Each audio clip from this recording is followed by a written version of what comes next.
The Ministry of Finance issued a communique early today on the government's interim policy regarding the servicing of Sri Lanka's external public debt.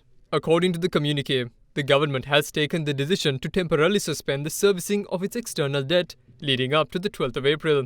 However, it added that all new credit facilities and any amounts disbursed under existing credit facilities after today will not be subject to the policy decision and will be serviced normally. The decision was taken according to the Finance Ministry in order to prevent the extreme deterioration of the country's financial position and ensure fair and equitable treatment of all its creditors. An assessment carried out by the International Monetary Fund has deemed Sri Lanka's external debt as unsustainable, making it clear that comprehensive restructuring is required.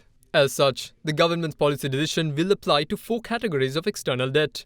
The suspension will affect all outstanding series of bonds issued in the international capital market and all bilateral credit between governments, excluding swap lines between the Central Bank of Sri Lanka and foreign central banks. Further, all foreign currency denominated loan agreements or credit facilities with commercial banks of institutional lenders for which the Republic or public sector is the obligator or guarantor also falls under this category. The final category includes all amounts payable to the country or public sector entity following a call during the interim period upon a guarantee issued in respect of the debt of a third party. In addition, the government expects to implement several measures in order to preserve the country's fiscal status quo until Sri Lankan officials can, with the assistance of the IMF, prepare a full economic recovery plan.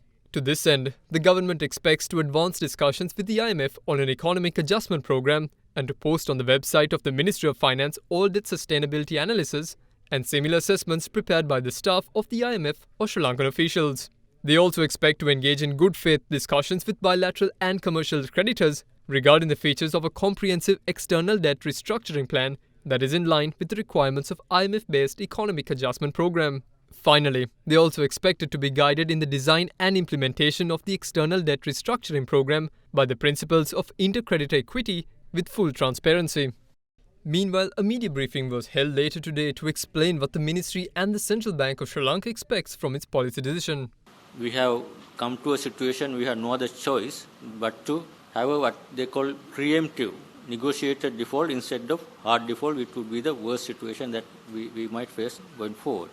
Given the levels of resource and also given the shortages of essential items for general public, we should not use whatever available foreign currency exchange resource to meet this debt service obligation. Instead, divert and use the scarce foreign currency resource that we are having now to support and finance very, very essential imported items like petroleum, gas, pharmaceuticals, medicines, all food items.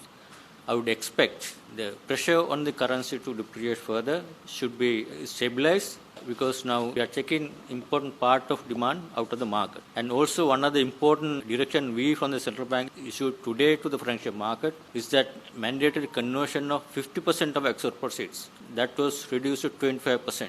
So whatever the export proceeds, those are converted by the commercial banks. Earlier requirement was that they have to sell that 50% to the central bank. Now they can use that 25% to prioritize to finance essential imports out of this 25%. So that certainly will help reduce what we call the black market premium. So what I request from those people who are going to the black market to finance their requirements, especially small ones, please go to the banks. Now there will be more foreign exchange available in the banking system. Don't go to the parallel markets. And I will also encourage from this point onwards from the commercial banks, please facilitate these kind of essential requirements